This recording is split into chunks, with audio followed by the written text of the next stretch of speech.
어제 저녁을 먹고 좀 쉬고 있는 시간에 가깝게 지내는 목사님이 갑자기 전화를 하셨어요.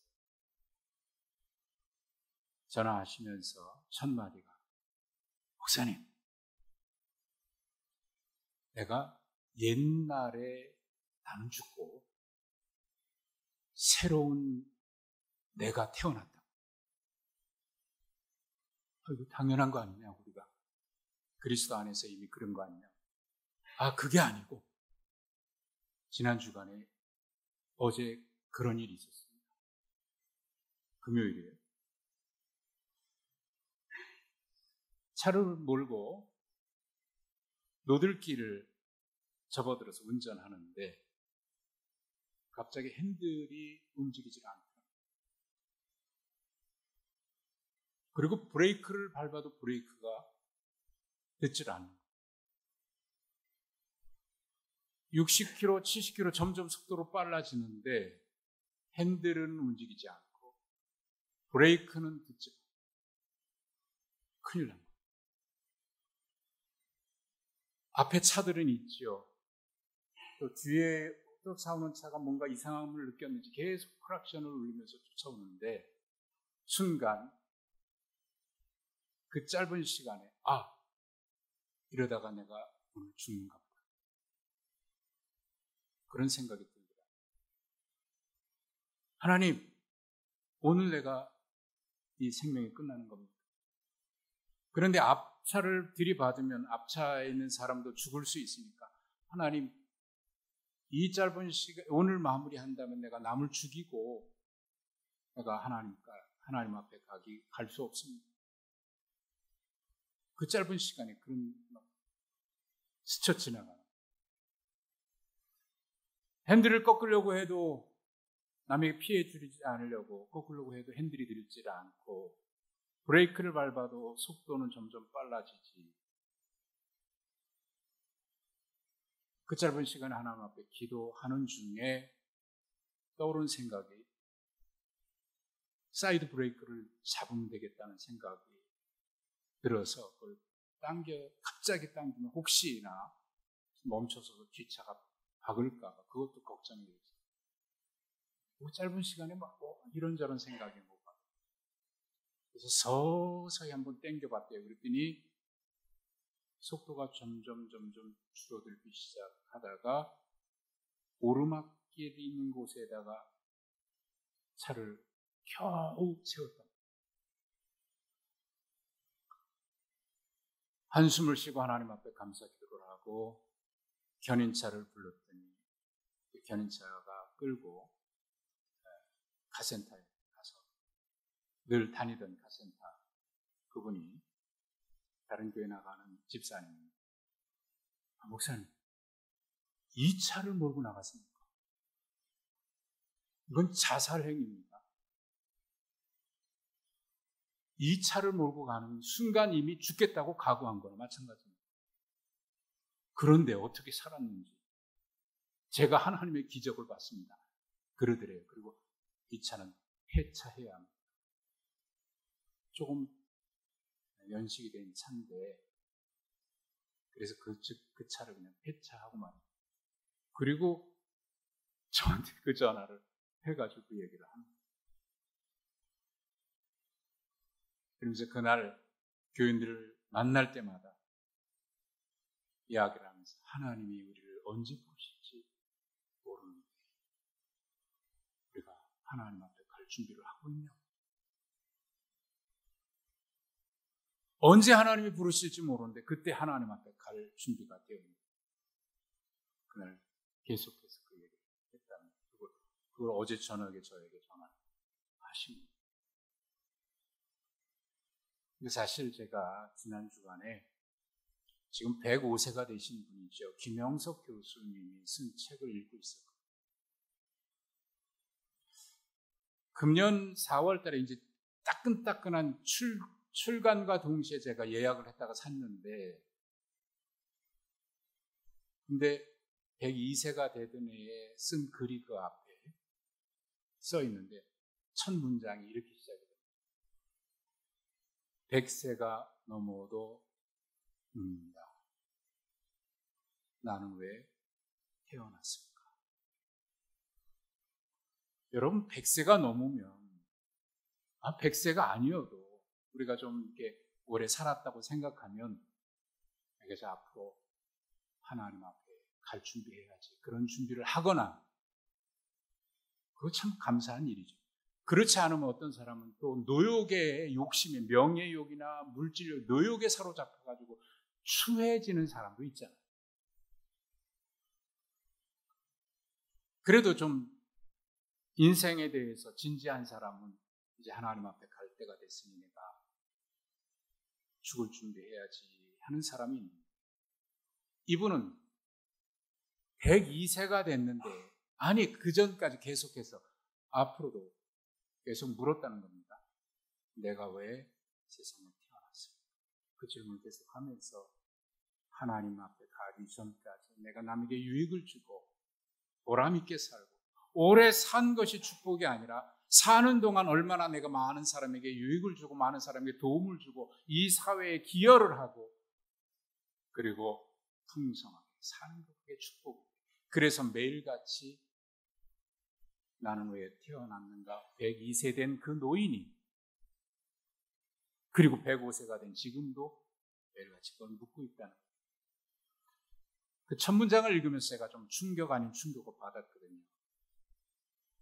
왜냐하면 제가 나도 모르는 사이에 저 자신도 모르는 사이에 몸과 마음이 좀 지쳐 있었던 것 같아요. 그걸 딱 읽는 순간 제가 충격을 받았는데 거기다가 어제 저녁에 그 목사님이 전화해가지고 그 얘기를 하는데 하나님의 뜻이다 하는 생각이 들었어요. 여러분 그렇습니다. 어버이 주일인 오늘 제가 이 말씀을 드려서 죄송합니다만 그러나 우리는 언젠가 하나님 앞에 가는 그 순간이 언제인지 모르기 때문에 언제든지 매일같이 하나님 앞에 물어야 하지 않겠습니까? 하나님이 나를 왜 보내셨을까? 하나님이 오늘까지 나를 살게 하신 이유가 뭘까? 이 땅에 사는 동안 내가 어떤 일에 힘쓰다 가야 할까? 오래 사는 게 아니고 하나님 기뻐하시는 삶. 요즘 새벽 예배 때 열왕기상 말씀을 묵상하고 있습니다. 다윗과 솔로몬 이후에 이스라엘 남북이 분열됐죠. 그런 왕들의 역사가 기록이 되어 있습니다. 그런데 그 많은 왕들의 역사를 기록하면서 성경은 두 가지로 딱 구분을 합니다. 성경이 평가하는 기준이 있습니다. 다윗의 길과 여로보암의 길을 간 사람들.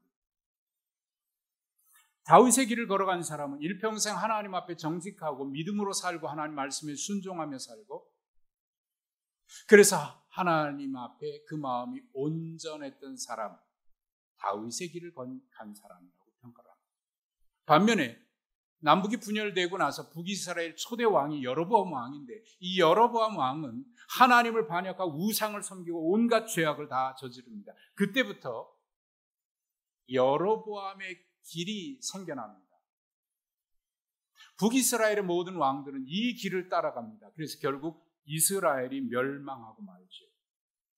물론 남유다에도 악한 왕들이 있었습니다만 그러나 그때마다 하나님께서 이렇게 말씀합니다.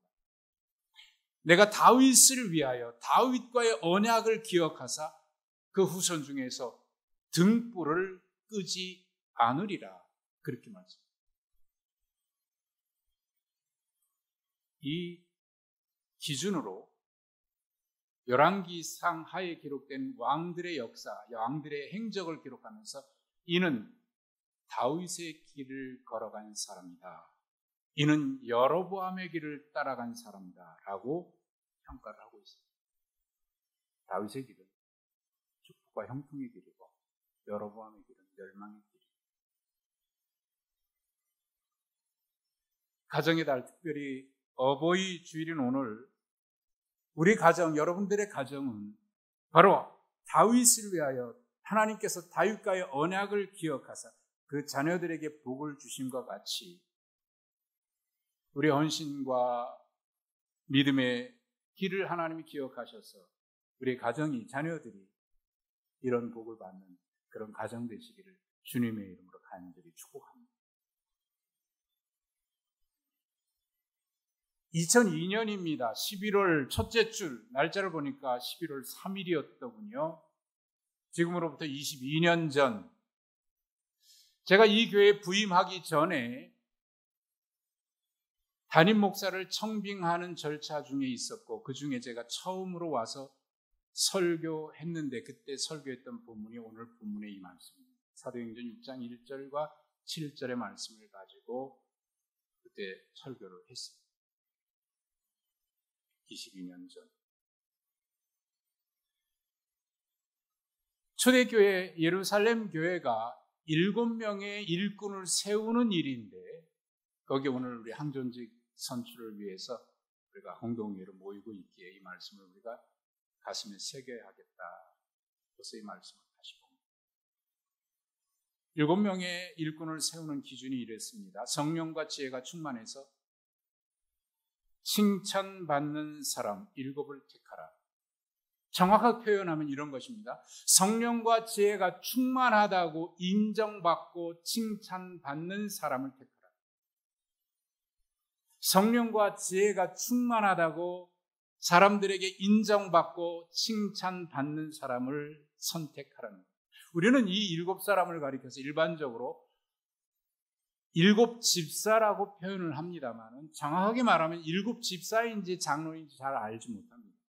다만 1절과 2절에 보면 구제와 접대라고 하는 이 표현이 나오는데, 이게 디아코니아라고 하는 단어의 번역인데요. 이것이 후에 정확하게 말하면 봉사입니다만, 이것이 후에 집사라고 번역이 되기 시작하면서 우리는 7집사라고 이야기를 하기 시작했습니다. 하지만 이 단어의 의미는 그렇게 제한적이지 않기 때문에, 봉사라고 하는 것으로 우리가 번역할 수 있기 때문에 주님의 교회를 위해서 봉사하는 모든 직분을 말한다고 얘기할 수 있겠습니다. 어쨌든 초대교회 사도들은 성령과 지혜가 충만하다고 인정받고 칭찬받는 사람 7을 택해서 그들을 안수 기도해서 세우고 그들에게 구제와 접대하는 봉사의 일을 맡겼습니다. 이유는 사도들은 기도하는 일과 말씀 전하는 일에 좀 더 집중하기 위해서 그랬습니다. 그리고 그 결과로 7절에 이렇게 말씀하고 있는데, 하나님의 말씀이 점점 왕성해서 예루살렘에 있는 제자가 열심히 많아졌고 허다한 제사장의 무리도 이 도에 복종했다라고 기록하고 있습니다. 이것이 교회 봉사의 이유이고 목적이고 직분의 의미입니다. 근데 이 7명의 사람들을 구분해 자세히 살펴보면 세 부류로 나누어질 수 있습니다. 첫 번째 부류는 스데반과 빌립입니다. 스데반은 첫 번째 순교자지요. 사도행전 6장, 7장 사이에 스데반의 순교 역사가 기록이 되어 있습니다. 그리고 그 순교의 열매로 바울 사도가 그 뒤를 이어서 하나님의 교회를 위해서 귀하게 쓰임받게 되죠. 순교자 스데반. 빌립은 사도행전 8장에 보면 기록이 되어 있는데, 가사, 지금으로 말하면 가자 지역입니다. 그곳에 내려가면서 복음을 전했습니다. 그리고 그 중에 에티오피아 여왕의 국고를 맡은 사람이 그곳에 왔다가 빌립이 그들을 만나서 그에게 복음을 전했고, 이를 통해서 에티오피아에 복음이 전해지는 역사가 일어납니다. 그리고 빌립의 전도로 인해서 루다와 요빠, 가이사랴 지역에 교회가 세워졌다고 역사는 기록하고 있습니다. 이 첫 번째 부류, 한 사람은 순교자, 한 사람은 복음 전도자라고 별명을 붙일 수 있겠습니다. 두 번째 부류의 사람은 4명인데요. 브로고로, 니가노, 디몬, 바메나.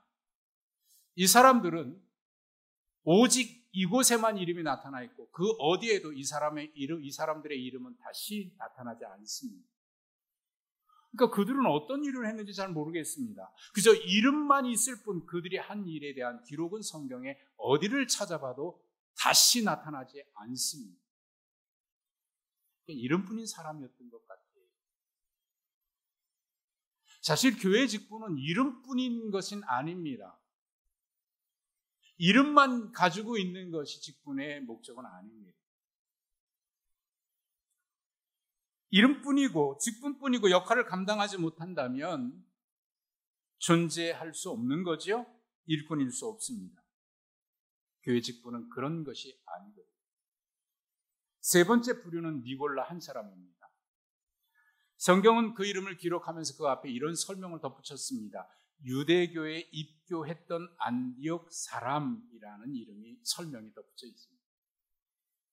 과거에 유대교에 있었다가 돌아왔다라고 하는 의미로 긍정적으로 볼 수 있습니다. 그런데 단순히 그렇게 긍정적인 표현은 아닌 듯해요. 사실 우리 모두는 다 이전에 예수를 알기 전에 이 자리에 계신 분들 중에도 아마 그럴 겁니다. 과거에 우상을 섬겼던 사람, 미신을 섬겼던 사람도 있고요. 불교에 있었던 사람도 있고 이런 여러 사람들이 있을 겁니다. 그러다가 예수를 알게 되고 예수 믿는 사람이 됐습니다. 좀 더 정확하게 얘기하면 우리는 모두가 다 예전에 허물과 죄로 죽었던 죄인들이었지요. 그랬던 우리가 예수님의 크신 은혜를 힘입어 하나님의 자녀가 되는 은혜를 입었습니다. 그러고 보면 우리는 모두 다 예전에 그런 사람들이었습니다. 그러고 보니까 우리가 과거에 어떤 사람이었다라고 하는 것은 그것을 들춰내기 위함이 아니라 우리의 죄된 모습, 우리의 그런 모습은 다 사실 하나님의 은혜의 흔적들이죠.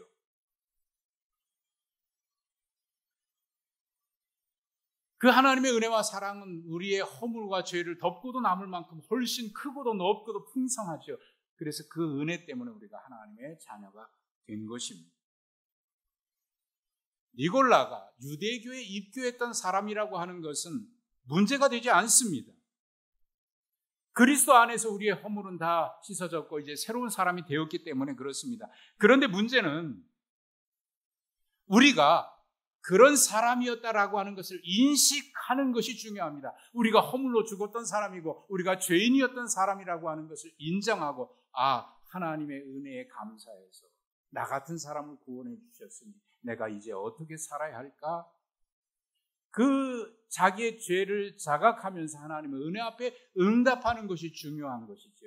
그렇다고 하면 우리의 과거의 허물과 죄는 은혜의 흔적으로 남아 있는 것입니다. 오늘 유대교에 입교했던 사람이라고 하는 것은 그의 과거를 들춰내기 위함이 아닙니다.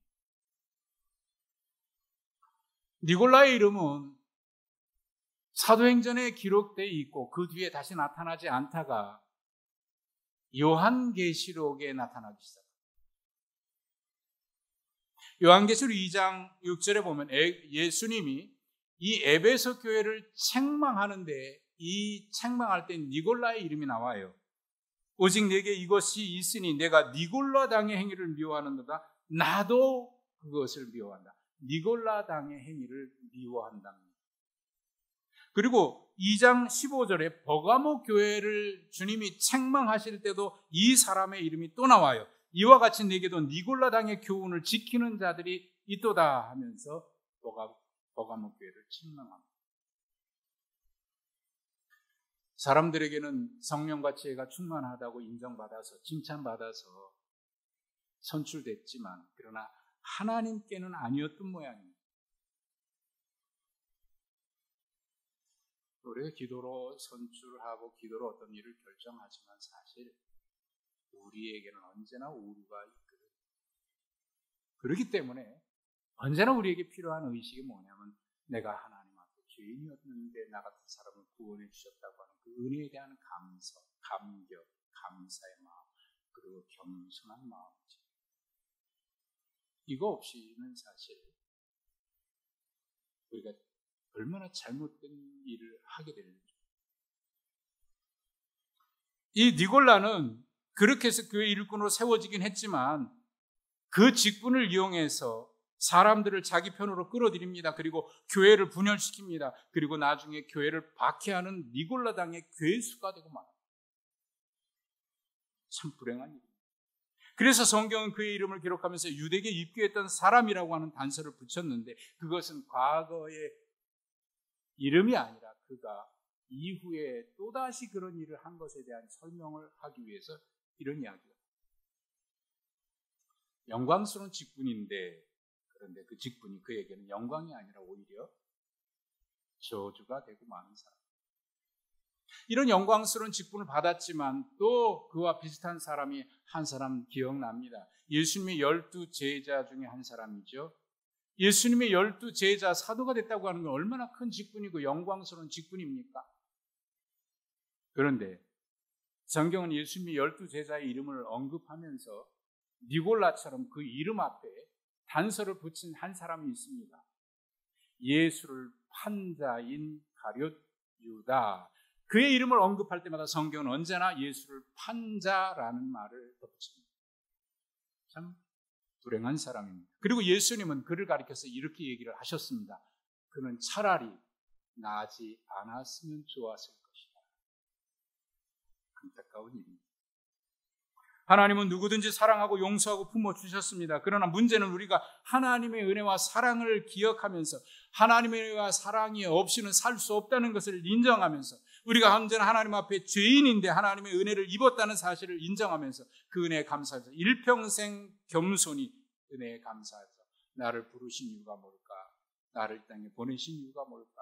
내가 태어난 이유가 뭘까? 하나님의 은혜를 입은 이유가 뭘까? 나의 직분을 맡기신 이유가 뭘까? 끊임없이 질문하면서 하나님 기뻐하시는 삶을 살기 위해서 언제나 겸손히 행할 때 그것은 분명 축복입니다. 바울 사도는 자기를 가리켜서 말할 때마다 언제나 이렇게 얘기했습니다. 나는 죄인 중에 괴수다. 나는 죄인 중에 괴수. 그랬던 그가 얼마나 교만했습니까? 그런데 그 하나님의 은혜를 그럼에도 불구하고 불러주신 그 은혜를 기억하면서 하나님 앞에 늘 겸손하게 머리 숙였습니다. 그 교만했던 그가 머리 숙여 주님 앞에 부르심 앞에 언제나 순종하고 그의 빌립보서의 고백을 보면 내가 어디까지 이르렀든지 내가 다 이루었다고 생각하지 않는다. 내가 다 완성했다고 생각하지 않는다. 나는 여전히 부족한 사람이다 라고 하는 생각을 가지고 언제나 감사로 부르심 앞에 순종했죠. 그리고 성경은 그의 일생을 가리켜 평가할 때 이렇게 얘기합니다. 그는 믿음을 지키고 달려갈 길을 다 지킨 사람이다. 그리고 그를 위해서 하나님이 영광의 면류관, 은혜의 면류관을 얘기해 주십니다. 여러분, 우리 모두가 그렇게 살아갈 수 있게 되기를 주님의 이름으로 축복합니다. 얼마 전에 한 분이 저녁 먹고 좀 쉬고 있는데 갑자기 찾아오셨어요. 저는 어디 계세요? 예, 집에 있습니다. 제가 교회 앞에 왔는데 뵐 수 있을까요? 내려갔어요. 제 사무실에 가서 앉아서 이런저런 이야기를 했는데 최근에 근황을 얘기하시는 때 이런 얘기를 하시더라고요. 우선 저는 하루를 시작할 때마다 매일같이 이런 기도를 합니다. 무슨 기도 하십니까? 하나님, 오늘도 우리에게, 저에게 하루를 살 수 있는 생명을 주셨는데 오늘도 하나님의 은혜를 생각하면서 남을 돕고 남에게 선한 일을 하고 그런 하나님 기뻐하시는 일을 하면서 살게 해주십시오. 매일같이 기도하면서 산다. 그러면서 그런 기회가 있을 때마다 어떤 보상을 바라지도 않고 내가 받아야 될 것 받지 않고 그냥 그런 분들에게 그렇게 도움을 준다면 받은 은혜, 받은 사람 내가 새롭게 살게 됐기 때문에 그게 너무 감사하기 때문이랍니다. 그래서 제가 이런 얘기했어요. 그래도 받을 건 받으셔야 그래도 살지 않겠어요? 아니요, 제가 받은 게 너무 커요. 사람이 크기 때문에. 그런데 하나님은 그렇게 더 많은 것도 주시더라고요. 필요한 것도 주시더라고요. 그 말이 저에게 참 잔잔한 감동으로 남았어요. 하루하루 우리가 살아가는 것이 하나님의 은혜인 줄 알았습니다. 오늘 나에게 살게 해주셨으니 오늘도 내가 받은 은혜 기억하면 누군가에게 도움을 주고 누군가에게 사랑을 주고 누군가에게 선한 일을 해줍니다. 그것이 나를 살게 하신 하나님의 이유, 나를 이 땅에 보내신 하나님의 이유, 나를 구원하신 하나님의 이유라고 생각을 했습니다. 매일같이 김영석 교수가 102세 되는 그 해에 그의 책에는 이렇게 되어 있습니다. 102세를 마무리하는 4월달이다. 아마 그분의 생일이 4월이었던 것 같아요. 다시 묻는다. 100세가 넘어도 묻는다. 나는 왜 태어났어? 여러분, 우리는 왜 태어났을까요? 하나님이 우리를 왜 구원해 주셨을까요? 하나님께서 우리에게 왜 어떤 직분을 맡기셨을까요? 우리가 어떤 일을 맡기셨다면 그 이유가 무엇일까요? 우리는 계속해서 물을 수밖에 없습니다. 그것이 하나님의 은혜에 대한 우리의 자세일 겁니다. 구레네 시몬은 6월절에 예루살렘에 왔다가 세상 표현으로 말하면 재수 없게도 예수님 십자가 지고 가시는 거 구경했다가 로마 병사가 너 일로 와, 너 대신 이 십자가 지고 가. 그래서 예수님의 십자가 지고 갔던 사람이죠. 그런데 성경은 그렇게 얘기하지 않습니다. 그 이후에 그의 자녀들이 얼마나 복을 받았는지 초대교회에 아주 귀한 일들이 있습니다. 로마서와 누가복음에는 그의 자녀들의 이름이 기록되어 있습니다.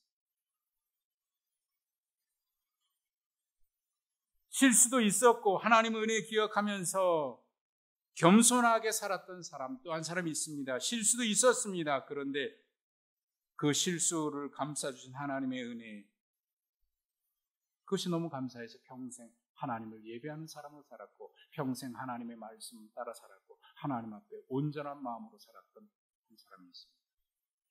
다윗. 하나님은 그를 생각하셔서 그와 언약하신 대로 끝까지 지키셔서 그의 후손 중에 등불을 끄지 않으신다고 말씀하셨어요. 우리가 주님의 일을 하는 데 있어서 어떨 때는 부담스러울 때도 있고 또 항전제공을 선출하게 되는데 이 직분이 부담스러울 때도 있을 겁니다. 그러나 이 세상에 부담스럽지 않은 일을 하고는 살 수 없습니다. 부담스러운 일 중에는 영광스러운 부담감이 있습니다. 자격 없는 자를 부르신 은혜에 감사하고 내게 그럴 만한 자격이 없는데 하나님의 은혜로 나를 불러주셨으니 그 은혜에 감사해서 겸손히 평생 그 은혜에 있지 아니하고 나를 이곳에 부르신 이유가 뭘까? 나를 살게 하신 이유가 뭘까? 나를 세상에 보내신 이유가 뭘까? 오늘 나를 살게 하신 하나님의 이유가 뭘까? 하나님 기뻐하시는 일이 뭘까? 하나님께서 기뻐하시는 부르심이 무엇일까? 끊임없이 하나님 앞에 부르심에 대한 질문하면서 오늘 주님이 나를 부르신다고 해도 하나님 앞에 설 때 어떤 모습으로 서야 할지를 늘 기억하면서 감사로 겸손히 지난 과거의 우리의 잘못된 모습이 은혜의 흔적이 될 수 있도록 그렇게 겸손히 섬기면 구레네 시몬처럼 다윗처럼 또 바울 사도처럼 하나님께서 그를 기억하셔서 그와 그 당대의 그 후손에 복을 주시는 그리고 교회의 역사에 아름다운 발자취를 남기는 축복의 직분 이 모두가 다 감당하는 이 모두가 되길 간절히 소망합니다. 우리 이름 앞에는 어떤 꼬리표가 붙을까? 순교자, 복음전도자, 헌신자 아니면 예수를 판자, 반역자, 악한 길을 간 자. 스데반의 이름에는 순교자, 빌립의 이름에는 전도자라고 하는 아름다운 이름이 붙었습니다. 영광스러운 칭찬입니다. 사람들에게만 성령과 지혜가 충만하다고 인정받은 게 아니라 하나님께서도 그렇게 인정하셨고 칭찬드린 사람이 틀림없습니다. 바라기는 우리가 언제나 주님 앞에 그런 감사와 겸손의 마음으로 부르심 앞에 응답할 수 있기를 소망합니다. 그럴 때 하나님께서 놀라운 은혜를 허락해 주시리라고 믿습니다. 오늘 우리는 그 일을 하려고 이 자리에 모였습니다. 성령에 민감하게 반응하시면서 하나님 우리의 부족함을 통해서도 주님의 일을 이루시옵소서 그렇게 응답하는 우리가 되기를 주님의 이름으로 축복합니다.